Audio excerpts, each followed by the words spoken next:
कैसे हो बच्चों। तो चलो आज की क्लास शुरू करते हैं। हमारा लेसन चल रहा है चौथा, अध्याय 4, नाम है खरपतवार।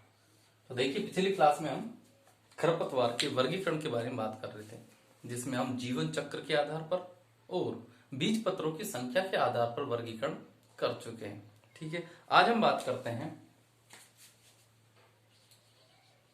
खरपतवार फसल संबंध के आधार पर वर्गीकरण। तो देखिए, खरपतवार फसल संबंध के आधार पर हम खरपतवार को निम्न भागों में बांट सकते हैं। सबसे पहला आता है निरपेक्ष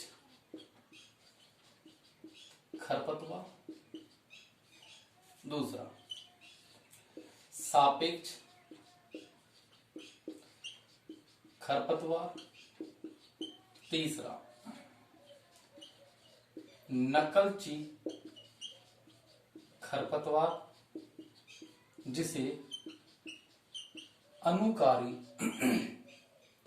खरपतवार के नाम से भी जाना जाता है। चौथा विशेष सूक्ष्म जलवायु के खरपतवार, पांचवा अवांछित खरपतवार, और बेटा छठा जो आएगा वो है परजीवी खरपतवार। ठीक है, तो चलिए अब एक-एक की बात करते हैं। सबसे पहला निरपेक्ष खरपतवार। तो देखिए, हमारी फसल के साथ उगने वाले जितने भी खरपतवार हैं, इन सबको सम्मिलित रूप से निरपेक्ष खरपतवार के नाम से जाना जाता है। ठीक है, चाहे वो एक वर्षीय खरपतवार है, चाहे द्विवर्षीय खरपतवार है, और चाहे बहुवर्षीय खरपतवार है। इसके एग्जाम्पल में हम सभी लिख सकते हैं मोथा,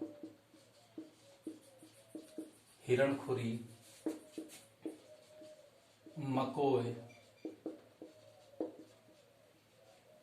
जंगली चौलाई, सभी को सम्मिलित रूप से निरपेक्ष खरपतवार के नाम से जाना जाता है।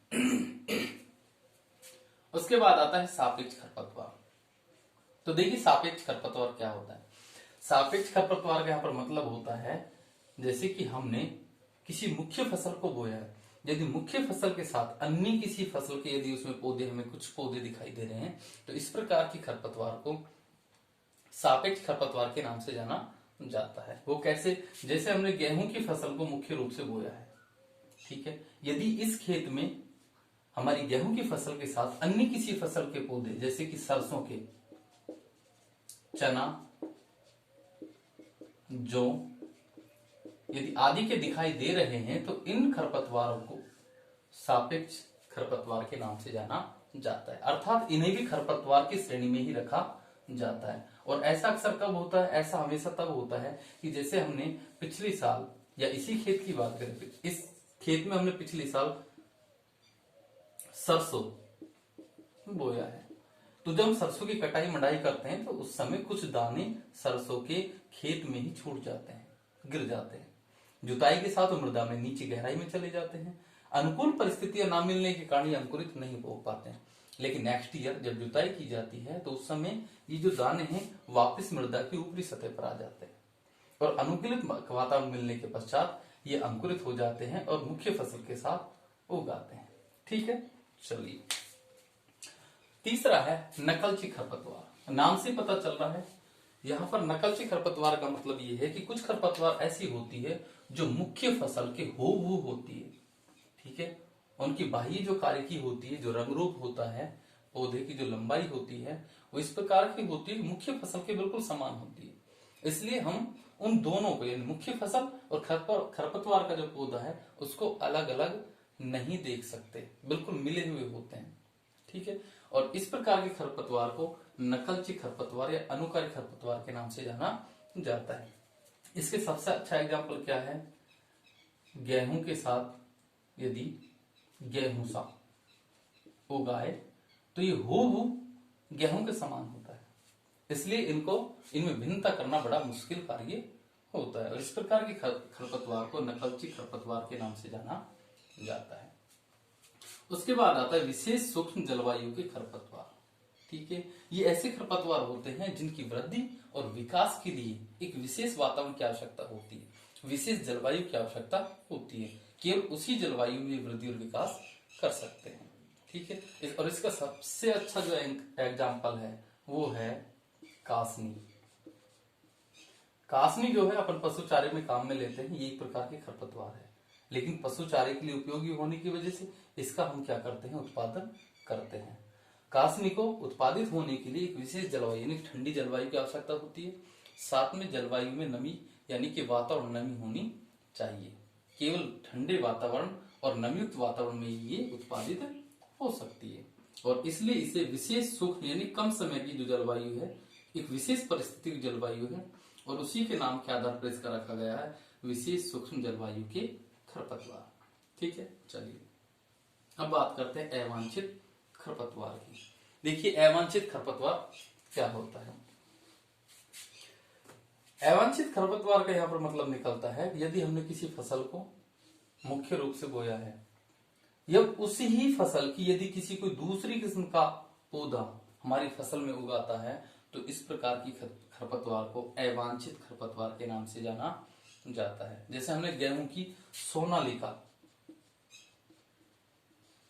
सोनालिका किस्म को बोया है, ठीक है, और सोनालिका किस्म के साथ में यदि गेहूं की ही फसल का किसी अन्य किस्म का पौधा अगर फसल में है, तो इस प्रकार की खरपतवार को अवांछित खरपतवार के नाम से जाना जाता है। ठीक, और भी एग्जाम्पल ले सकते हैं, जैसे धान की पूसा 33 फसल को हमने मुख्य फसल के रूप में बोया है, यदि इसके साथ में कुछ पौधे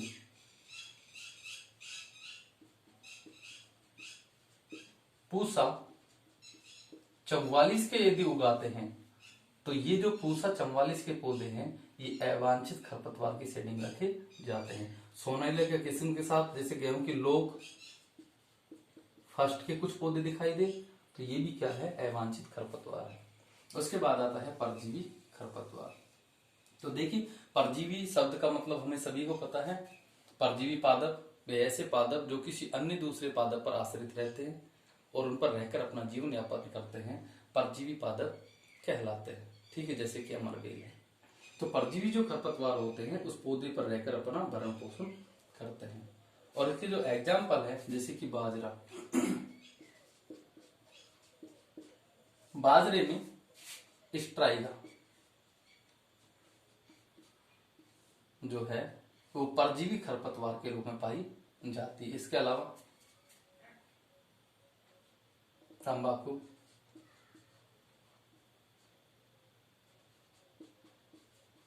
में ओरो बैंकी, ठीक है, इसके रूप में पाई जाती है, परजीवी खरपतवार के रूप में पाई जाती है। तो ठीक है बच्चों, आज के लिए इतना ही, बाकी बातें कल करेंगे।